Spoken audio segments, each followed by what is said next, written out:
Pada Desember 2023, ada seorang kanak-kanak berusia 6 tahun bernama Arwah Zain Rayyan bin Abdul Matin telah disahkan hilang di kawasan Damansara Damai, Selangor, Malaysia. Melalui pencarian, kanak-kanak tersebut telah ditemui meninggal dunia di kawasan berdekatan dan kemudiannya disahkan mati oleh pihak polis tempatan.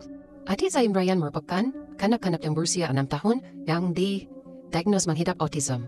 Dia telah dikabarkan hilang pada tengah hari 5 Desember 2023 dan kali terakhir ditemui dalam pakaian seragam sekolah. Dia sedang bermain di apartemen idaman Damansara Damai di Selangor, Malaysia. Dengan ini, pengeluaran yang telah dilakukan oleh keluarganya dan tersebar di seluruh media.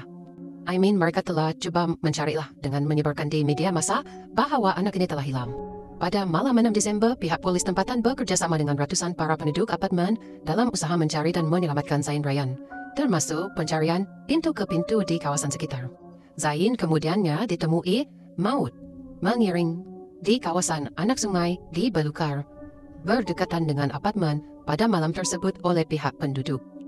Bedah siasat telah dibuat oleh pihak polis kemudiannya mengesahkan bahwa beliau telah dibunuh dan dipercayai meninggal dunia kerana dicekik berdasarkan tanda cedera di leher dan mengesahkan bahwa beliau memiliki tanda cedera untuk mempertahankan diri.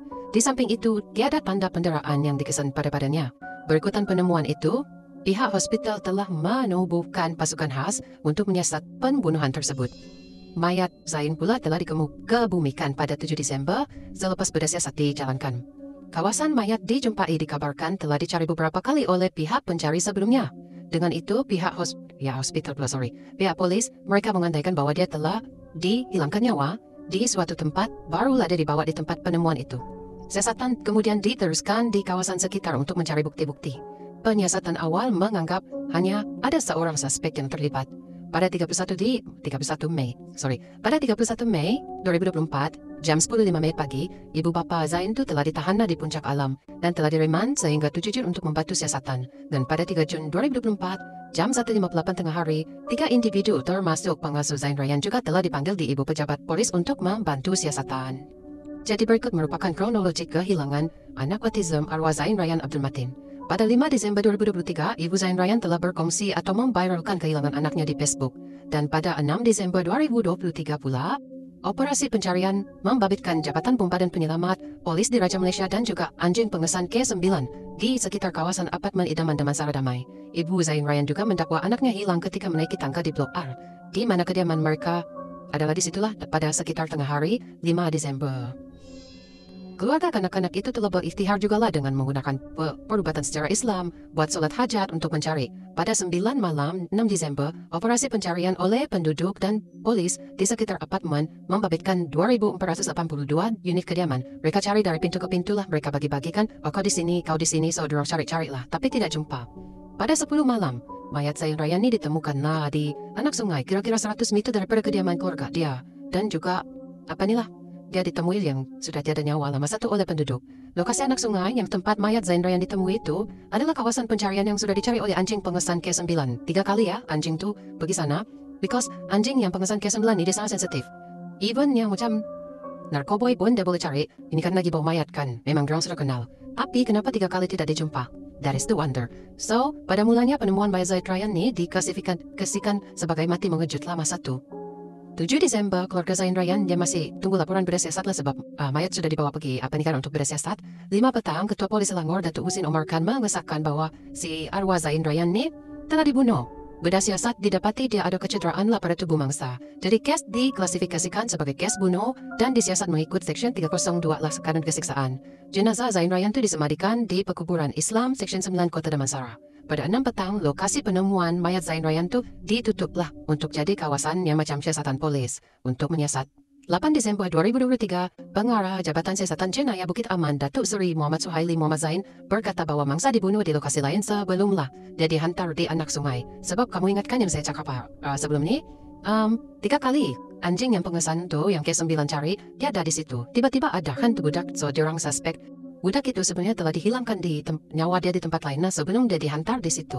So pada 10 Desember, polis coba mencari bukti lah berhampiran sebuah store di Blok R selain mengambil sampel di kediaman Zain Rayyan.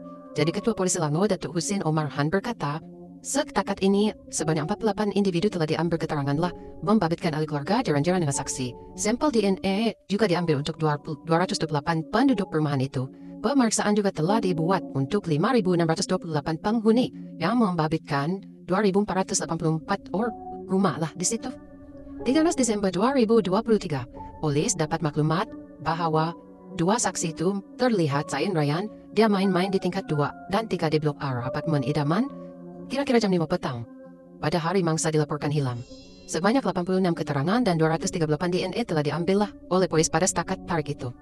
23 Desember 2023, Bukit Aman meminta polis antarabangsa sudah Interpol nih untuk mendapatkan bantuan dari mereka lah untuk semakan pangkalan data dan juga mencari data berkaitan dengan maklumat yang diperolehi untuk kes kematian Zain Ryan.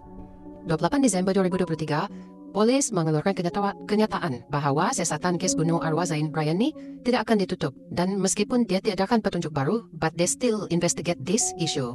7 hari bulan Januari 2024, polis mengesahkan menerima maklumat dari Interpol, tapi secara macam sajalah. Pada 6 Februari 2024, Yayasan Pencegahan Jenayah MCPF Selangor telah menawarkan ganjaran 20,000 kepada orang yang menyalurkan maklumat sekiranya tertangkapnya pembunuh si Zain Ryan. 21 Maret 2024, polis nafi lambat bertindak dalam pensiasatan Zain Ryan. Ketua Polis Selangor Dato' Husin Omar Khan tegaskan polis sudah berusaha sejak hari pertama dilaporkan hilang. Budak tu.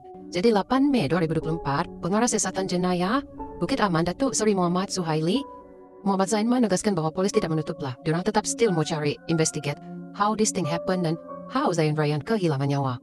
So 31 Mei 2024, Ketua Polis Selangor Dato' Husin Omar Khan mengesahkan bahwa ibu bapa Zain Ryan telah ditahan di Puncak Alam Selangor pada jam 10 pagi. So start dari ini dorang ditahan reman. So ibu bapa Zain Ryan ini telah direman pada sebanyak 7 hari lah untuk membantu Mahkamah Magistrat Petaling Jaya. Diorang kena bantu siasatan lah, diorang direman.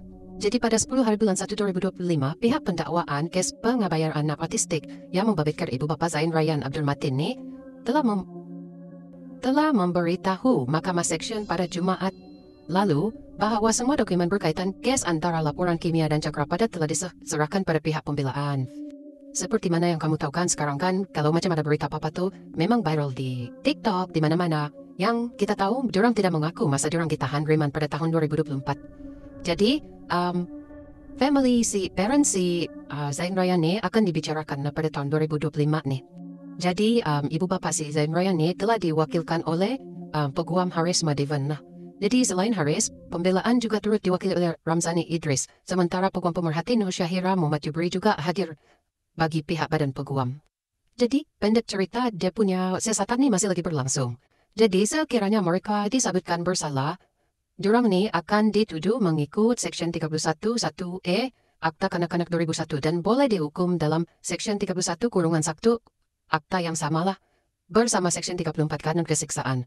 Dannya membawa hukuman denda tidak melebihi 50,000 ataupun dipenjarakan tidak melebihi 20 tahun atau kedua-dua sekali kalau disabitkan kesalahan. Jadi pendek kata ini kes masih lagi berlangsung sekarang.